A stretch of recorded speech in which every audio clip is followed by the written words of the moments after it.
tiempo, la gente intentó ocultar que en la guerra de Etiopía y en otras formas de represión colonial fascista se utilizaron métodos muy despiadados.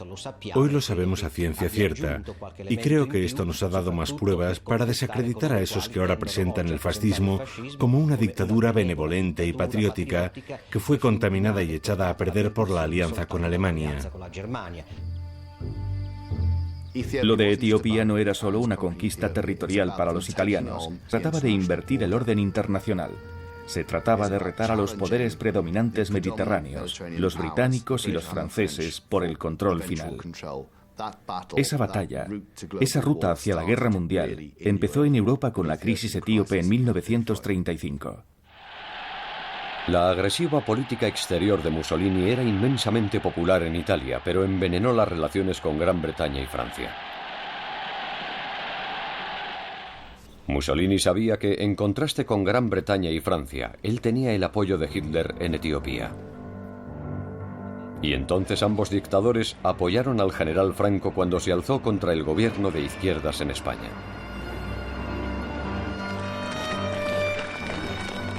Mussolini envió a 80.000 soldados italianos a luchar con Franco en la Guerra Civil Española. A medida que se iba formando una crisis en Europa, Mussolini envió a su yerno de 33 años, Ciano, al puesto clave de secretario de Exteriores. Pero cuanto más tiempo pasaba Ciano con los nazis, más temía por el futuro de Italia.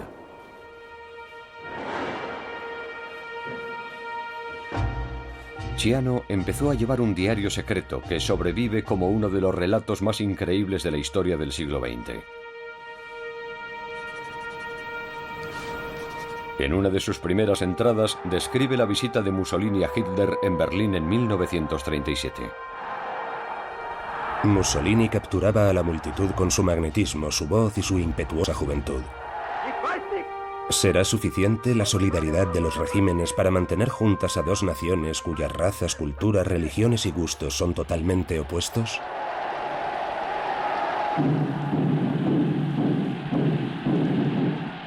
Pero incluso Ciano sabía que no había alternativa a los nazis si Italia quería retar el poder de Gran Bretaña y Francia.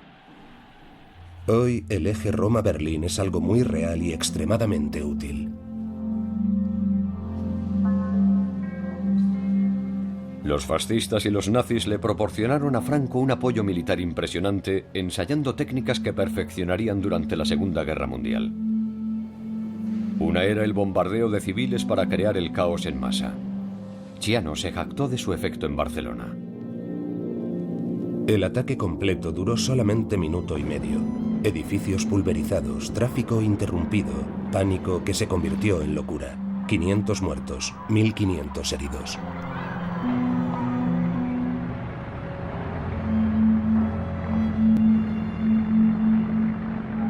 En febrero de 1938, Mussolini decidió imitar parcialmente a Hitler e imponer estrictas leyes antisemitas. Los alemanes nunca pidieron a los italianos que introdujeran el antisemitismo. No hay pruebas que sugieran que Mussolini recibiera ningún tipo de presión por parte de Hitler. Mussolini creía que las políticas despiadadas de Hitler habían creado una fuerza devastadora militar que aplastaría toda Europa. Como era un personaje maquiavélico y pragmático, y quería que Italia asumiera su lugar entre las naciones más importantes, pensaba que, si eras una persona seria, tenías que olvidar cualquier tipo de preocupación humanitaria sobre a quién debes de pisar para alcanzar el objetivo de la grandeza nacional. Aplastar los derechos de unos pocos miles de judíos en Italia era un pequeño precio a pagar por alcanzar la grandeza nacional. Obatza y los 47.000 judíos italianos no eran conscientes del destino que les esperaba.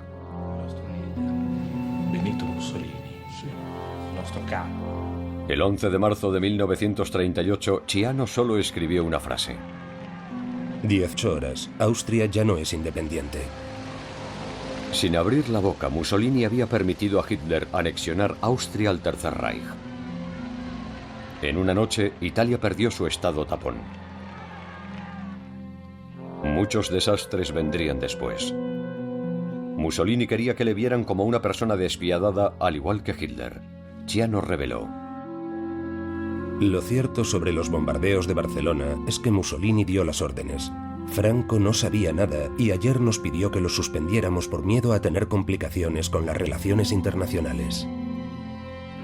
Ciano escribió: Mussolini afirmaba sentirse complacido por el hecho de que los italianos habían logrado propagar el horror a través de sus agresiones, en lugar de dar placer como músicos de mandolina. En su opinión, esto les hacía estar mejor considerados por los alemanes, que defendían una guerra total y despiadada.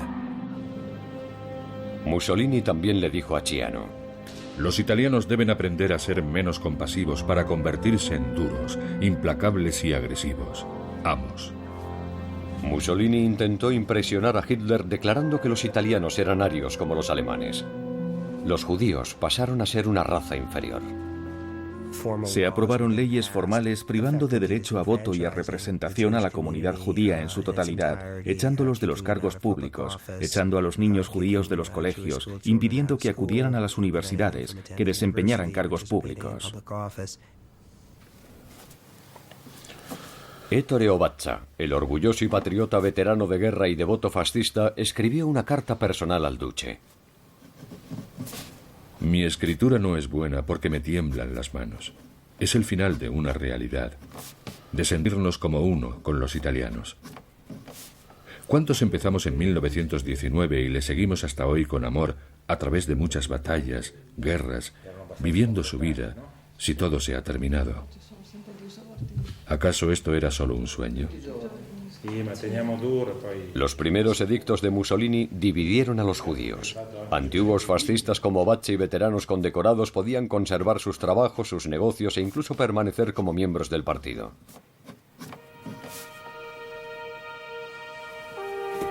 Mientras tanto, Hitler continuaba en el camino hacia la guerra.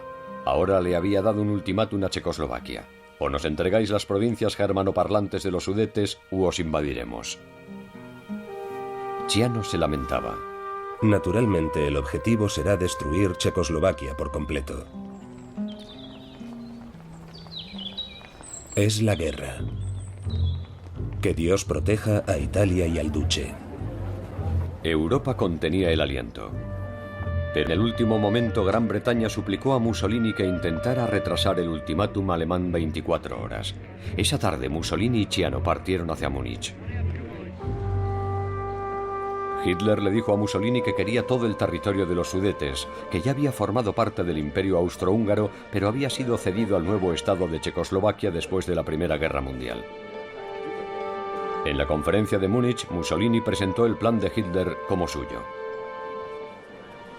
Todos los líderes firmaron el acuerdo de Múnich que entregaba los Sudetes a Alemania. A cambio, Hitler prometió que sería su última demanda territorial en Europa. Checoslovaquia quedó indefensa, habiendo perdido casi todas las fortificaciones montañosas. Pero ese compromiso había evitado la guerra. Ciano fue testigo de la adulación resultante. En Italia, desde el paso de Brenner hasta Roma, desde el rey a los campesinos, el duce recibió una bienvenida como nunca antes. Mussolini se ganó un enorme respeto en el extranjero y una gran popularidad en Italia, porque quedó como un pacificador. Pero había algo gracioso en esto. Mussolini no estaba nada contento. Volvió a su país protestando. Todo el mundo me anima como un hombre de paz. No quiero ser un hombre de paz. Quiero ser un hombre de guerra. Pocos días después de esta crisis, Mussolini presentó leyes antisemitas aún más duras. Estas leyes acabaron con la igualdad para todos los judíos, por muy fascistas que fueran. Ettore Obatza tuvo que vender el banco de la familia y abandonar el partido fascista.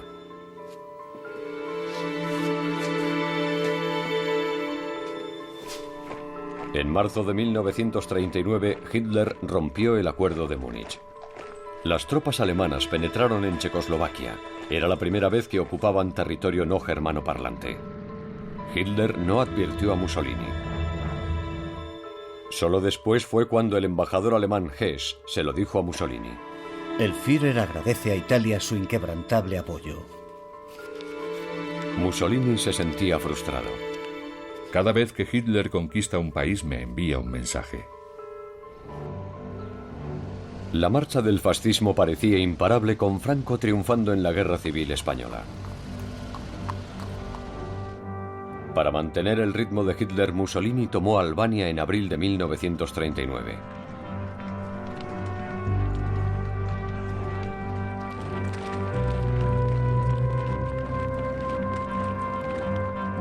Más tarde, ese mismo año, Ciano escribió: Ya hay informes de una acción inminente contra Polonia. Será la guerra. Ciano sabía que Italia no estaba preparada para una guerra. Los almacenes de munición no tienen munición. La artillería está anticuada. Nuestras armas antiaéreas y antitanques son inexistentes.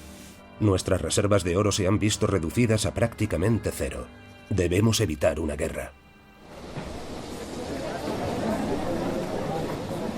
A pesar de esto, Mussolini ordenó a su ministro de Exteriores, Ciano, a ir a Berlín a firmar uno de los acuerdos militares más desastrosos de la historia: el Pacto de Acero. Esto exigía a Italia el ir a la guerra cada vez que fuera Alemania. En este acuerdo, tanto Italia como Alemania prometían no provocar un conflicto importante en Europa durante al menos 3 años. Pero tan solo 3 meses después, en Salzburgo, Ciano se enteró directamente por Ribbentrop, el ministro de Exteriores nazi, de los auténticos planes de Hitler. Mirándome con sus ojos fríos, metálicos, me dijo: Queremos una guerra. Polonia será invadida, derrotada, aniquilada y anexionada al Tercer Reich, del mismo modo que Austria y Checoslovaquia. Hitler básicamente seguía sus propios designios. Inventó su propia política exterior. Ni siquiera tuvo en cuenta a Italia. Ni siquiera lo consultó con Italia antes de realizar esos cambios en política exterior. Después de conocer a Hitler, Ciano supo que Europa se vería inmersa en una guerra. Ha decidido atacar y eso es lo que hará. El destino de los demás no le importa en absoluto.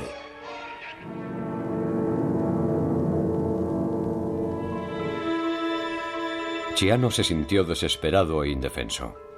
Vuelvo a Roma completamente disgustado con Alemania y con sus líderes. Nos han traicionado y nos han mentido. Pero ni siquiera Ciano pudo haber imaginado lo que vendría después. Hitler sorprendió a Italia con un golpe maestro político. Firmó un pacto de no agresión con los soviéticos que, en secreto, dejaba fuera a Polonia. 5:25 de la mañana. Alemania ataca Polonia.